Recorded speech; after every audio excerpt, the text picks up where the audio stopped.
నమస్తేనండి. So ప్రస్తుతం వచ్చేసి మనము మహారాష్ట్రలోని నాందేడ్ డిస్టిక్లో అయితే ఉన్నాము. అయితే ఇక్కడ వచ్చేసి మనకు ఈ ధర్మాబాద్ తాలూకా అనే విలేజ్లో మనకు ఇక్కడ బీడిఎన్ ఒక కొత్త రకం వెరైటీ అనేది తీయడం జరిగింది, కంది వెరైటీ అన్నమాట. సో మీకు ఈ వెరైటీ గురించి పూర్తి ఇన్ఫర్మేషన్ అనేది ఈ వీడియోలో మన అన్న ద్వారా అయితే మనం ఇవ్వడం జరుగుతుంది. సో అన్నకు వచ్చేసి తెలుగు అనేది రాదు కాబట్టి వాళ్ళు హిందీలో మనకు చెప్పడం జరుగుతుంది, అదే ట్రాన్స్లేషన్ చేసేసి మనం తెలుగు అనేది చెప్పడం జరుగుతుంది. సో ప్రస్తుతం చూసుకున్నట్లయితే ఈ వెరైటీ మహారాష్ట్రలో చాలా ఫేమస్ ఉంది. సో ఈ వెరైటీ వచ్చేసి ఒక అర్ధ ఎకరంలో వేయడం జరిగింది. అయితే మనకు ఎకరానికి అయితే ఎకరం అనేది వేయడం జరిగింది. ఎకరానికి వచ్చేసి 12 వరకు దిగుబడి వస్తుంది అనేది వాళ్ళైతే చెప్తా ఉన్నారు. సో నెక్స్ట్ వచ్చేసి మహారాష్ట్రలో 18 క్వింటల్ వరకు దీని యావరేజ్గా 18 క్వింటల్ వరకు కూడా దిగుబడి తీసిన రైతులు కూడా మనకున్నారు. అయితే ఈ వెరైటీ ఏముంది, వీళ్ళు ఎలా మేనేజ్మెంట్ చేసిందని పూర్తి సమాచారం ఇక్కడ నుంచి తెలుసుకుందాం. నమస్తే. नमस्ते, मैं धर्माबाद तहसील से बनेली ग्राम से हूँ। मैं परभनी विद्यापीठ बदनापुरी केवी के बोल के है, उसका जो ये संशोधन करे सो गोदावरी बीडियन 2013-41 ये वैरायटी है। इसको देख सकते हैं आप कैसे फली सेट हुए है इसको। अभी ये काट के तैयार है और इसका खला तैयार करने का है। ये जानकार के हाथ से वजह बोल रहे हैं कि ये 11 से 15 तक आएगा। एकड़ को 11 कुंटल आएगा। 11 से 15 कुंटल, यानी कि थिबक करे तो सोलापुर साइड को 18 कुंटल भी निकाले ऐसा। ఈ సాల్ అయితే ఈ సంవత్సరం అనేది మహారాష్ట్రలో కొద్ది చోట్ల అయితే మనం చూసుకున్నట్లయితే 18 క్వింటల్ వరకు ఎకరానికి అయితే యావరేజ్ చేసిన రైతులు కూడా ఉన్నారు. అయితే ఈయన ఏమంటే కొద్ది వరకు మేనేజ్మెంట్ లో కొంచెం ఇదైంది, 11 క్వింటల్ వరకు వెళ్తాయని అయితే చెప్పడం జరుగుతూ ఉంది. तो आपने कितना एकड़ में कितना बीन्स डाला है? एकड़ को 5 किलो डाला है, यहाँ पे देख सकते हैं आप। डिस्टेंस कितना रखे ये इसमें? 7.5 फीट डिस्टेंस है दोनों ఓల్ కా.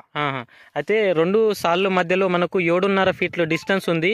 ఒక ఎకరానికి వచ్చేసి 5 కేజీల విత్తనం అనేది పట్టడం జరిగింది అనేది చెప్తా ఉన్నారు. तो इसका मैनेजमेंट कैसा किया आपने स्टार्टिंग से?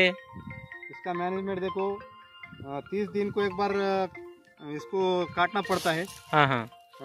शंडा खुंडी बोलते हैं हम मराठी में। वो क्या हेड कटिंग, फ्लूरिंग बोलते हैं ना, हेड कटिंग। कटिंग करना 45 दिन को कटिंग करना और 50-60 दिन को एक बार 3 बार कटिंग करने का रहता, लेकिन मैं 2 बार ही कटिंग करा। बाद में थोड़ा हाइट ज्यादा होती 60 दिन को, हाथ नहीं पहुंचता, तब दिक्कत होती कटाई करने के लिए। बाद में जब होता तो एक बार ड्रिचिंग कर लेना पड़ता, ट्राइकोडर्मा का पीएसबी और జీవామృత का డ్రిచింగ్ करना पड़ता। అయితే చూసుకోవచ్చు, మనం పదే మన వీడియోలు కూడా చెప్పడం జరుగుతుంది. ఎప్పుడైతే ఎండు తెగుళ్ళు అని వస్తాయంటాయి కదా, మనకు ఫ్లవరింగ్ స్టేజ్ లో కూడా మొక్క అనేది ఎండిపోవడం జరుగుతుంది. దానికోసం వచ్చేసి వీళ్ళు ట్రైకోడర్మా అనేది డ్రించింగ్ చేసుకోవడం జరిగింది. నెక్స్ట్ వచ్చేసి మనకు తలల్ కటింగ్ అనేది కూడా మన వీడియోలో చెప్పడం జరుగుతుంది, కందిలో తలల్ కటింగ్ అనేది. సో ఈ తలల్ కటింగ్ చేసుకోవడం వల్ల కూడా మనకు బ్రాంచెస్లు కింది నుంచి ఎక్కువ వస్తాయి. సో ఈ బ్రాంచెస్లు కింది నుంచి ఎక్కువ రావడం వల్ల కాతపూత అధిక తగ్గుతుంది అనేది కూడా వీళ్ళ ఒక ఇదన్నమాట. వీళ్ళు కూడా రెండు సార్లు తలల్ కటింగ్ చేశారు. 2 बार किया ना हेड कटिंग ऊपर का, तो 2 सार्ल तलल कटिंग చేయడం జరిగింది అనేది చెప్పడం జరిగింది. तो आपने इसके ऊपर जो ये आता ना ऑर्गेनिक किए क्या, इनऑर्गेनिक? ऑर्गेनिक किया इसको। इसको ज्यादा तो खाद का मेंटेनेंस 0 है, ताकि मैं इसको यूरिया नहीं डालता, डीएपी नहीं डालता, ऑर्गेनिक पे बनाता। ट्राइकोडर्मा जैविक बुरशीनाशक केवी के सगरोली से लाया और जीवामृत घर पे करके और इसको डाले, पंप का नोजल निकाल के चार्जिंग पंप का ड्रिंचिंग करे देखो। तो इसको जो बोले तो इसको ये आता ना कीट लगता है ना, आली आता ना, इसके वास्ते क्या करे आप? उसको नीमास्त्र बोल के मारे। और कुछ इंग्लिश दवाई तो कुछ भी यूज नहीं करे, बोले तो ये प्रोफेक्स सुपर, इमामेक्टिन बेंजीट, वो कुछ भी नहीं करे। हुआ तो कैसा है, क्लाइमेट चेंज होने से वजह से एक आधा बार जैविक है। ये ऑर्गेनिक 100% आप अपनी खाद जमीन को लागत के ऐसा हो गई, नशेली हो गई जमीन, उसको थोड़ा हम ऑर्गेनिक पे बना रहे। तो ज्यादा नहीं करने का इसको। हाँ हो, खाद तो एक ही बार ज्यादा करे तो वो भी सेट नहीं होगा। क्लाइमेट चेंज होने की वजह से थोड़ा बहुत బయో పెస్టిసైడ్ లేతే అయితే మీరు చూసుకోవచ్చు వీళ్ళు ఎలాంటి రకాల ఇంగ్లీష్ మందులు అనేది వాడడం జరగలేదు. సో మనం ఎందుకంటే ఎవరైతే వీళ్ళు ఆర్గానిక్ విధంగా చేయడం జరిగింది కాబట్టి వీళ్ళకు మంచి 11 కుంటల వరకు దిగుబడి కూడా వస్తాయని చెప్తా ఉన్నారు అన్న. నెక్స్ట్ వచ్చేసి ఏంటంటే దీంట్లో మనకు ఒక ఎకరానికి వచ్చేసి 5 కిలో लगता है 1 एकड़ में बीज पेरने के लिए।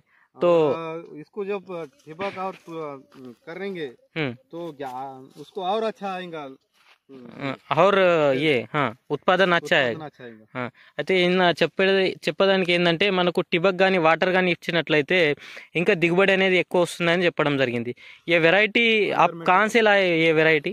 परभणी विद्यापीठ कापूस संशोधन केंद्र నాందేడ్ से लाए. అయితే ఇది వీళ్ళది మహారాష్ట్ర అన్నమాట. వీళ్ళు ఈ వెరైటీ వచ్చేసి పర్బని యూనివర్సిటీ డెవలప్ చేయడం జరిగింది. నాందేడ్ నుంచి అయితే ఈ వెరైటీ తేవడం అనేది చెప్పింది. तो आपने कितना बीज डाला इसमें? ఎకర్ కు 5 కిలో डाला. आपने 5 किलो ही डाला है. ఎకర్ అయితే వీళ్ళైతే ఎకరం వేయడం జరిగింది. ఎకరానికి వచ్చేసి 5 కేజీల విత్తనం అనేది వేయడం జరిగింది అని చెప్తా ఉన్నారు. సో आपका अंदाजे में 11 कुंटल निकलेगा ना, तो 11 कुंटल एकड़ में कितना पैसा आएगा इसका? देखेंगे अब ये तो सब महाराष्ट्र सप्लाई कर रहे हैं इंडिया में ऑल ओवर मांग रहे इसका बीज. हाँ, तो किसानों का प्रतिशत अच्छा है. हाँ. और इसका वेराइटी देख रहे हैं आप कैसा है इसका वेराइटी. आप फल बोले तो आप खुद ब खुद देख लीजिए. అయితే మనం చూసుకున్నట్లయితే ఎక్కడ కూడా మనకు కాయ పుచ్చు కానీ కాయ ఇట్లా దగ్గర రావడం కానీ కనిపిస్తలేదు. ఒకదానికి వచ్చేసి 4 కాయల విత్తనాలు అయితే ఉన్నాయి. విత్తనం కూడా బాగానే సెట్ అవ్వడం కూడా అని జరిగింది. అదేవిధంగా మనకు పురుగు కానీ పుచ్చు కానీ ఎక్కడ కనిపిస్తలేదు. సో అన్న వచ్చేసి ఏంటంటే అన్న సీడ్ సప్లై అనేది చేస్తూ ఉన్నాడు. మీరు చూసుకోవచ్చు ఆల్ ఓవర్ ఇండియా ఎక్కడైనా సీడ్ అనేది సప్లై చేయడం జరుగుతుంది. 1 కేజీ వచ్చేసి కిतना 1 केजी का रेट? अब विद्यापीठ का भाव नहीं निकला फिर भी उनसे 50 रुपए कम रखेंगे. అయితే 1 కేజీ వచ్చేసి 250 వరకు సారీ అలా యూనివర్సిటీ ఇంకా రేట్ అనేది ఇంకా ఏం కాలేదు కానీ వాళ్ళకన్నా 50 రూపీస్ అనేది తక్కువ పెడతానని చెప్తా ఉంది. సో ఖచ్చితంగా మీకు ఎవరికైనా సీడ్ కూడా ఇన్ఫర్మేషన్ కావాలనుకుంటే కింద ఒక నంబర్ ఇస్తాను. ఆ నంబర్ పైన మీరు ఇన్ఫర్మేషన్ కోసం కాల్ చేసుకోవచ్చు. ఆల్ ఓవర్ ఇండియా ఎక్కడైనా ఈ సీడ్ అనేది సప్లై చేయడం జరుగుతుంది. So thank you.